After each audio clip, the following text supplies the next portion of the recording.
ជំរាបសួរពុកម៉ែបងប្អូនថ្ងៃនេះយើងមកជួបគ្នាម្ដងទៀតហើយពុកម៉ែបងប្អូនមួយចំនួនបានដឹងហើយថាខ្សែបាតដៃរបស់យើងម្នាក់ៗតាក់ទងនឹងចិត្តតាក់ទងនឹងអារម្មណ៍ហើយការគិតការយល់ឃើញរបស់យើងគឺតាក់ទងនឹងខ្សែបាតដៃចា៎បើយើងគិតផ្លូវវិជ្ជមានកម្លាំងធម៌ពលរបស់យើងអូសទាញយើងទៅផ្លូវវិជ្ជមាន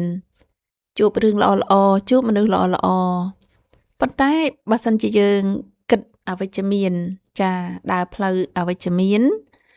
គឺធម៌ពលរបស់យើងនឹងអូសទាញយើងទៅផ្លូវអវិជ្ជមានថ្ងៃនេះខ្ញុំនឹងលើកយកខ្សែបាតដៃដ៏ពិសេសខ្សែបាតដៃនាំសុភមង្គលខ្សែបាតដៃនាំសំណាងតែជាខ្សែប្រភេទណាដែរខ្ញុំនឹងលើកយក3ចំណុចមកចែកជូនពុកម៉ែបងប្អូនឲ្យបានស្គាល់ចាអញ្ចឹងដំបូងចំណុចទី1ខ្សែបាតដៃមនុស្សដែលនាំសុភមង្គល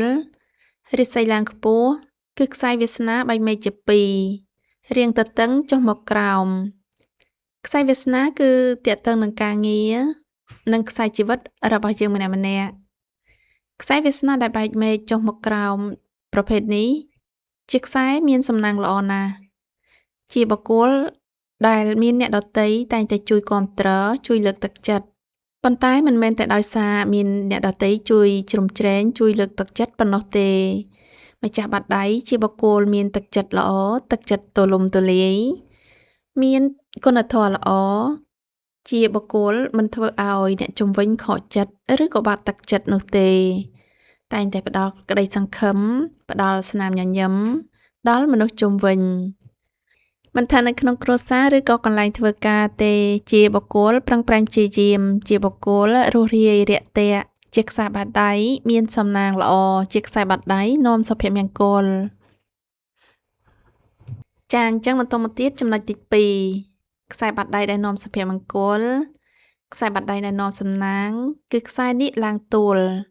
ឬក៏ហៅថាខ្សែរាសីឡើងខ្ពស់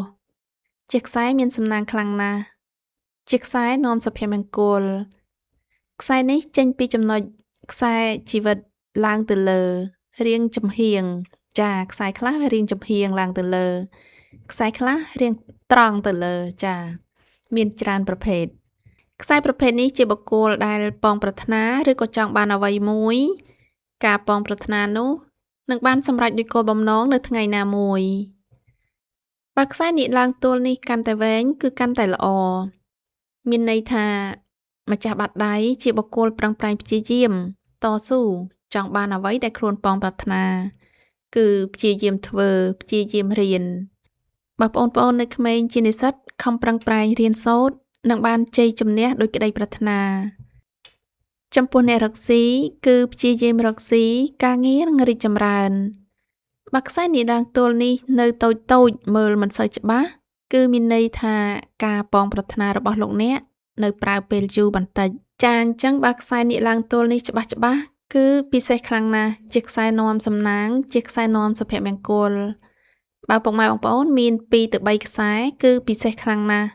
ប៉ុន្តែបើមានតែមួយខ្សែក៏ពិសេសខ្លាំងណាស់ដែរចាអញ្ចឹងបន្តមកទៀតចំណុចទី3ខ្សែបាតដៃដែលនាំសំណាងខ្សែបាតដៃដែលនាំសុភមង្គល